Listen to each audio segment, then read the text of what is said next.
Capsicum. మనకి capsicum అనగానే మనకు పాలీ హౌస్లలో స్టేకింగ్ కట్టి సాగు చేసుకుంటేనే పండుతుంది. కానీ మనం ఇక్కడ చూస్తున్నాం కదా, ఈ వెరైటీ వచ్చేసి ఏప్రిల్ నెలలో మనకి ఎండల్లో కూడా వైరస్ని తట్టుకొని మనకు ఎటువంటి పాలీ హౌస్ లేకుండా, ఎటువంటి మన స్టేకింగ్ పద్ధతి లేకుండా నేలపైన కూర్చొని కాసేటువంటి క్యాప్సికమ్. ఇది మీరు కాయ సైజ్ అనేది చూసుకోవచ్చు. ఇది మనకు మామూలుగా క్యాప్సికంలో పచ్చళ్ళు పెట్టుకుంటాం కదా, ఈ పచ్చడకు పనికొస్తుంది. అలాగే క్యాప్సికమ్ కూడా పనికొస్తుంది.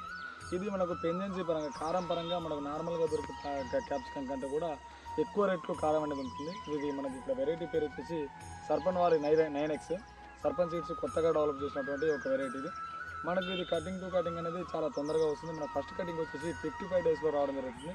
Cutting to cutting interval period వచ్చేసి 1 వీక్ టు 10 డేస్ మధ్యలో ఉంటుంది. ఎవ్రీ కటింగ్లో కూడా గుంటకి ఒక 100 కేజీల వరకు అయితే తెగడానికి అవకాశం ఉంటుంది. ఇంకా 50 నుంచి 100 కేజీల వరకు ఒక సెంటుకు ఒక కటింగ్కి తెగడం జరుగుతుంది. మనకు ప్రతి వారం లేదా 10 రోజులకు ఒకసారి కటింగ్ రావడం జరుగుతుంది. వైరస్ పరంగా కానీ మనకు నల్లి పరంగా కానీ చాలా సమర్థవంతంగా తట్టుకుంటుంది. కాయ అనేది మీడియంలో ఉంటుంది. సెలెక్టెడ్ మార్కెట్స్కి, మనకు హైదరాబాదు, మహారాష్ట్ర లాంటి మార్కెట్కి ఇది వర్కౌట్ అవుతుంది. మనకు అన్ని మార్కెట్లలో పోకపోవచ్చు, కానీ మనకు సెలెక్టెడ్ మార్కెట్లో ఏదైతే ఎక్కువ పెంజెన్సీలో ఉండేటువంటి క్యాప్సికమ్ ఎక్కడైతే తీసుకుంటారో ఆ మార్కెట్లకు ఖచ్చితంగా అమ్ముడుపోతుంది. మనకు ఏ మార్కెట్లో అయితే ఈ క్యాప్సికమ్ ఎక్కువగా నడుస్తుందో ఆ మార్కెట్లో అమ్ముకోవడానికి అనుకూలం. దాంతోపాటు పచ్చడి కూడా ఇది చాలా వరకు ఉపయోగపడుతుంది.